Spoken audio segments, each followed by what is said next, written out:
Another guy I wanted to bring up that we haven't really touched on yet is Buddy Hield. That I was pounding the table, so excited that Buddy Hield would be in a Sixers uniform. It's felt like forever that we've hoped for this to be the case, and I've been really underwhelmed so far. I kind of want to get your guys' temperature on Buddy. I know, I think it's going to look better the more that he gets to play with Joel, and that's really why he's here for some of that two-man action. But I've been just kind of disappointed in the way he's looked so far. So curious your guys' thoughts. Yeah, I mean, I can't argue against that. I've expected more out of Buddy Hield. I know everybody keeps saying, wait till Joel comes back, wait till Joel comes back. And I know there's games where they don't get him enough touches to kind of get him in rhythm. But even the things we saw early on from Buddy, like his playmaking ability or driving to the rim, a little more than we had expected, all that assists. just went away. He had 10 assists one game. Yeah, and he had over 20 the first 4 games, and it all just went away. Like, did they figure him out? Is he not as consistent? Like, the Sixers gave up draft picks to get that guy and valuable assets. And keep in mind, he's not signed past the end of the year. So do we get to McDaniel's territory where he ends up walking in free agency and we don't even bring him back? I think he could be an X factor on this team, but I agree with you. I've been very underwhelmed. And, the Sixers will need his shooting down the stretch 100%. Yeah, his first couple of games here, it wasn't even just the shooting. Like you said, he was making all kinds of plays. He was driving to the rim, right hand, left hand. He was making plays, passing the ball, and we were like, wow, he's got a lot more game than we thought he had. I thought this guy was just a catch and shoot 3-point shooter. And then, maybe it was a Knicks game. I don't know off the top of my head if there was a Knicks game in there. Somebody might have played him really physical, pushed him outside the 3-point line, didn't let him get to his spots. He had a bunch of turnovers, a bunch of bad shots, and it affected his confidence. I feel like with Maxey out there and then having to play some of the games without Maxey when Maxey got the concussion, and he really struggled without Maxey when he went out without that concussion. And maybe it's a confidence thing right now, but he's definitely not doing all of the things that he was doing in the beginning. Maybe it's teams that are game planning for him, and maybe after the trade deadline they just were not. But I also don't see a lot of called action for him. Last night I did see one that I remember off the top of my head that was a Lowry Embiid pick and pop, and then Buddy came around a dribble an Embiid handoff, and he got to a mid range jumper and you get him going downhill and he can step back. He can stop and pop the three. He can get to a mid-range, whatever. I don't think he's a very good ISO player. I don't think he's realistically going to beat many guys off the dribble or anything like that. But Nurse is a strategic coach. Maybe he gets him back involved, but it hasn't really felt like he's tried that much to get him back involved. What I mean? Yeah, I would agree with that too. And I guess specifically what I've been disappointed in, I think the number one thing that's jumped out is everything feels a little bit slower with Buddy Hield than it should. That the decision making, the willingness to let it fly, and even in that DHO last night, which I want to see more and more of that can be incredibly efficient offense. We've seen it with JJ Redick, Seth Curry, and I've pounded the table and argued that I think Buddy Hield could be a better overall basketball player than either of those guys. He at least can hold up defensively more than either one of them can. But even that specific play, there was still some hesitation in Buddy to just let it fly. There's almost a herky-jerkiness to getting into his motion, which shouldn't be there for a guy who's throughout his entire career been one of the best shooters in the NBA. So I would love just kind of a shake Buddy by the shoulders and be like, dude, you're one of the best shooters in the league. Go let it fly more than you are. And shout out to Kyle Neubeck for writing up his article last night that there was a little bit of a conversation between Joel and Buddy last night following the game, basically saying you have to take these looks. But I think he does for this offense to function. But I agree with you, DJ, that I would like to see more of an effort to make sure he is getting those looks.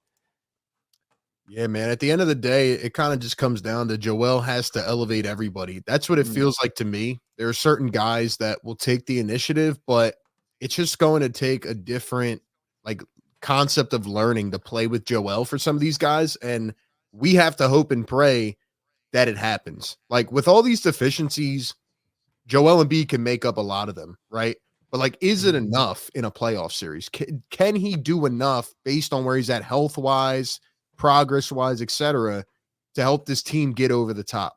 Can they go out and are we being too optimistic, too pessimistic? Do we think that this team can go the distance?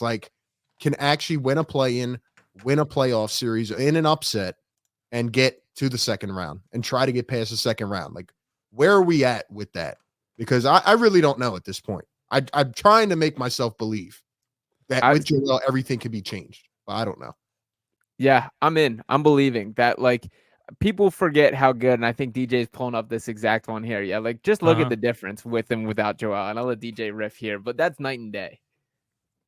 Yeah, I was just pulling that up because you started talking about it, and I wanted to pull this up eventually. Anyway, the fact that all right, so with Joel Embiid's return last night, this is how they looked with and without him. With Embiid, they were 27-8, just top of the league in offensive in points per game and offensive rating, and sixth in the league in defensive rating.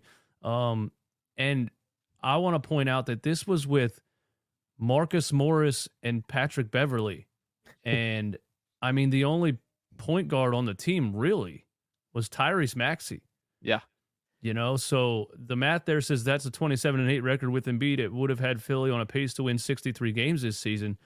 Then you add Kyle Lowry, who gives Tyrese Maxey more freedom and is probably better at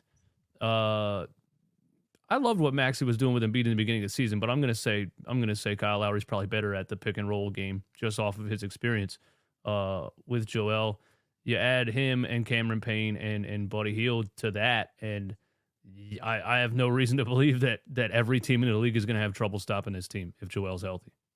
Yeah, one of the numbers that jumps to me there is look at the 3-point percentage. 38.1% with Joel, which is tied for 5th in the league. And then without him, 34.8%, which is tied for the worst. That's gravity. That is creating shots because he demands such an attention from the defense. And that's where guys like Buddy Hield should be able to step up. I think this number is only going to go up. I saw DJ, you tweeting kind of the splits for each player. That is super impressive how just night and day it is with Joel Embiid there. And that's what a true superstar does. That is elevating everyone around him. That is creating looks. And because he is going to continue to command 2 and 3 defenders on an every play basis, which was the case last night in his first game back and will continue to be. That's where guys can capitalize. And it does feel like this year that they have guys that can punish teams for that in a way that past years they just didn't.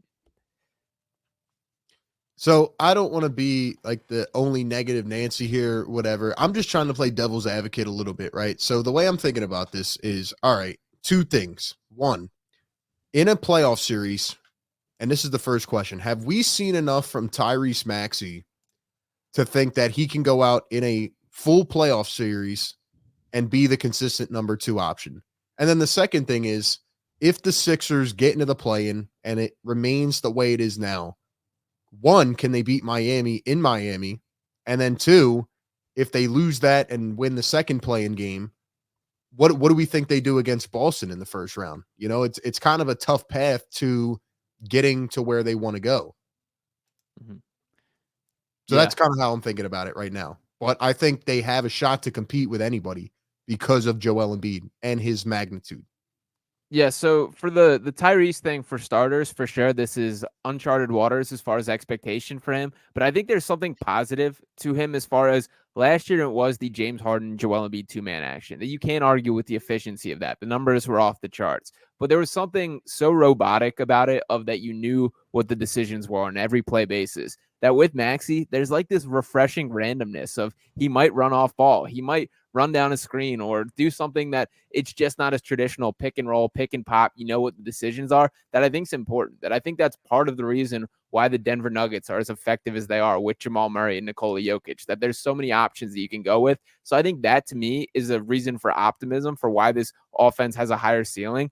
And then as far as like the guys around it, it just doesn't feel like there's such stark weaknesses. Like PJ Tucker, who I love more so than most, I would say, and still had those moments, that still was like a guy that you didn't have to pay attention to on the offensive end. There isn't a guy like that on this roster. It just feels more well-rounded, and each guy feels like their strengths and weaknesses are more built around Joel than I feel has ever been the case, which gives me optimism as well. And then the injury thing, I still think is relevant here, that we're going to see this man healthy for the first time really ever in his playoff career. Yeah, and I think Tyrese Maxey is there. If playoff games come down to the fourth quarter, close game, I see him. I mean, he's still number 2 to Joel, obviously, but I see him being closer to a 1B where if you want to throw the kitchen sink at Joel, good luck stopping Tyrese Maxey. And I've seen him enough this season.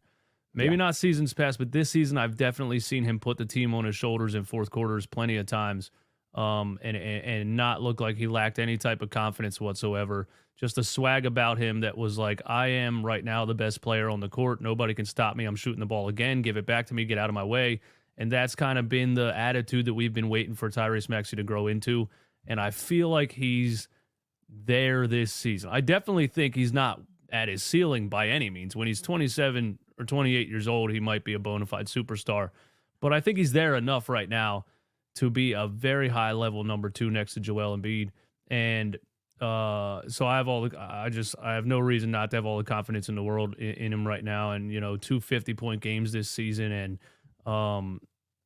I think the Kelly Oubre thing is going to be a big part of it too, really, because looking at the Denver Nuggets, Aaron Gordon's such a big part of that, having multiple options, because that's the whole goal. Like, here's our first option, right? If you take that away, here's our second option. If you take that away, guess what? Alley-oop Aaron Gordon on the baseline.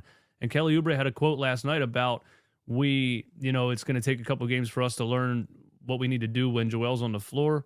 But he mentioned cutting to the basket. And I'm like, I've watched this team for years now, and I feel like that's what they've always lacked. And Kelly Oubre is a guy that's going to bring that. Another reason why maybe I would rather see a more athletic, aggressive player out there than Tobias Harris in certain situations. But I think Kelly Oubre is going to be a huge part of it. And that's the big 3 for me right now. The Maxey Embiid. I didn't think I'd be saying it when they signed him, but Kelly Oubre can hit you with 27 or 28 on a good night if you're paying attention to